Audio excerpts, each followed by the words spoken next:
In the late 1940s, the Soviet Union began developing atomic weapons that would rapidly escalate into the nuclear Cold War. Under the Truman administration, the United States joined the arms race in an effort to halt the spread of communism. Legislative events soon led the U.S. Supreme Court to make a decision that would radically change the lives of those both in the United States and Eastern Europe. While there was no true winner of the atomic arms race, the result was not unsuccessful for the U.S.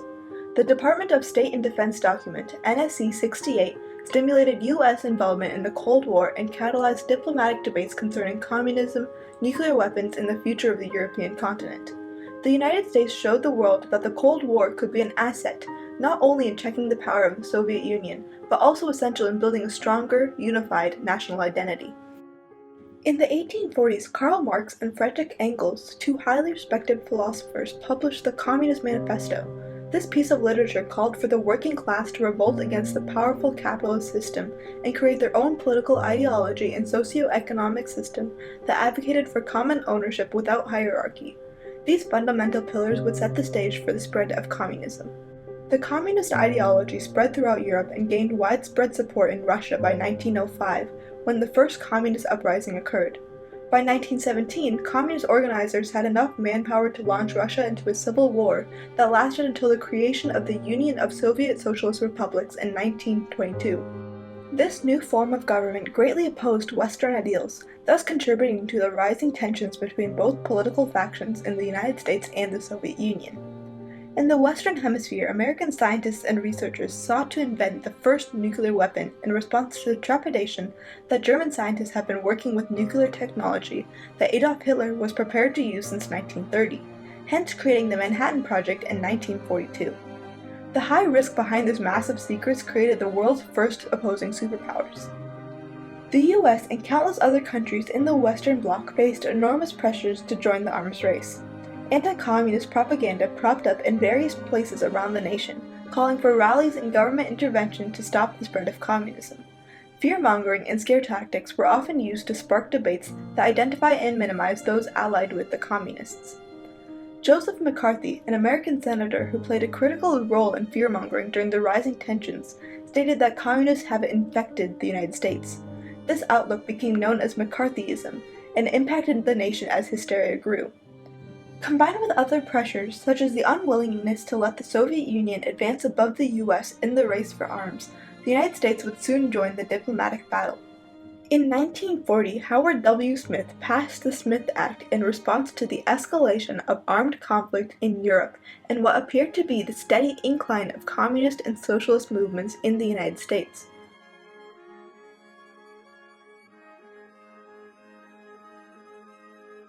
The act forbade any attempts to advocate, abet, advise, or teach the violent destruction of the U.S. government.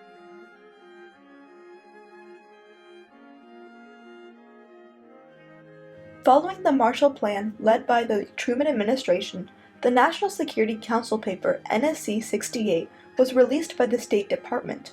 Entitled United States Objectives and Programs for National Security, the top-secret 58-page memorandum argued that the most pressing threat confronting the United States was the hostile design of the Soviet Union.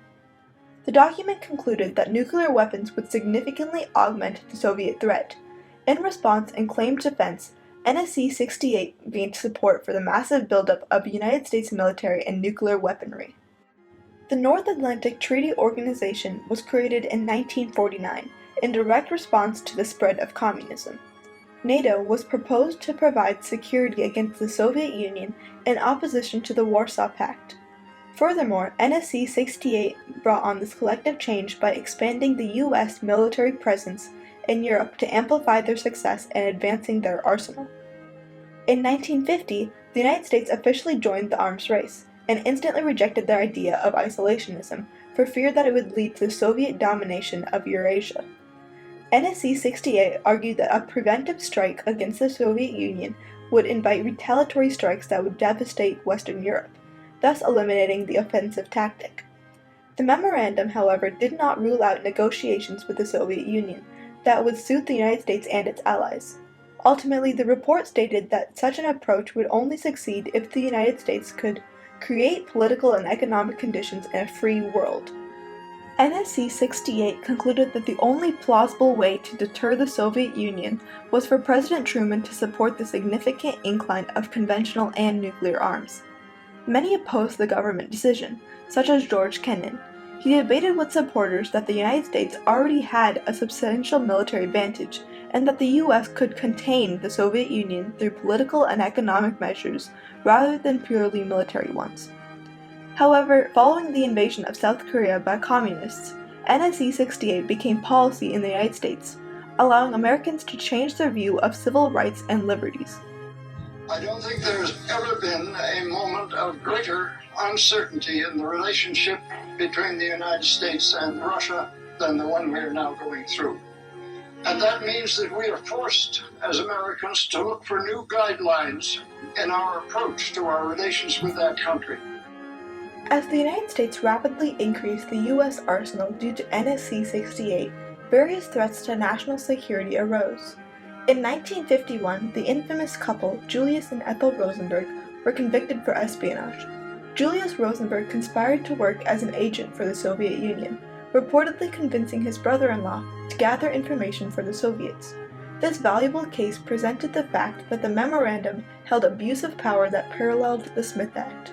After the Soviets detonated their first atomic bomb, the U.S. went on an extensive hunt to find out who provided information on making such a weapon to the Soviets. Decrypted messages revealed that Rosenberg, known by the codename Liberal, was involved with the Soviets. The U.S. held strong anti-communist sentiments and convicted the couple for conspiracy of committing espionage, later sentenced to death. Today, historians debate the merits of these investigations and the degree to which the Rosenbergs helped aid the development of the atomic bomb for the Soviet Union. Counterintelligence people are not really interested in arresting and prosecuting people. I mean, they do that, but they're chiefly interested in trying to stop secrets from being lost. And so that their highest priority is not waiting until they have enough evidence for a criminal case. As soon as they have serious suspicions, they get rid of the person, so that if we're losing secrets, this will stop it. Through the late 1960s and 1970s, tensions rose as communism continued to spread behind the Iron Curtain. Like the Rosenberg family, thousands of people changed the face of American society. The Cold War impacted the future of military advancements and nuclear technology and set a new path for public diplomatic relations. The end of the Cold War in the early 1990s brought many Americans to realize that the world's geopolitical landscape was shifting. Smaller countries were starting to obtain the resources needed to create atomic weapons in proper capacity. Often these radical countries served as more of a threat than the Soviet Union. Even within national boundaries, global terrorism played a crucial role in forming new societies. On the contrary, even as public uncertainty of the future grew, the Soviet Union dissolved into 15 separate countries in 1991, leaving many European countries struggling to keep their economy afloat. On November 1, 1993, the Maastricht Treaty created the European Union. In an attempt to keep countries from spiraling, the EU set policies concerning the members' economies, societies, laws, and to some extent, security. The war left both former superpowers with the burden of trillions of dollars in debt. The debt crisis accumulated from the hugely expensive acquisition of resources and infrastructure to make atomic weapons. Both American and European governments are working to minimize the repercussions of the Cold War. For instance, politics have taken a turn towards democracy. Socialism, while not fully democratic, was far more accepted than communism in America. The domino theory was put to rest once American intervention in the Cold War was recognized, and economic restoration became the new goal. With shifting ideas of geopolitics, a future without total tyranny was plausible. Throughout the Cold War, military tactics and political ideals have become prime examples of how society rapidly and drastically changes during times of war. From the fear of the spread of communism to the inclusion of the United States with NSC 68, the world has seen how government policies impact each nation's reaction to the developments in society. At the forefront of citizens' minds, a stronger sense of national identity emerged, showing how debates in national politics can sometimes lead to diplomatic outcomes that can shift a nation's outlook on freedom.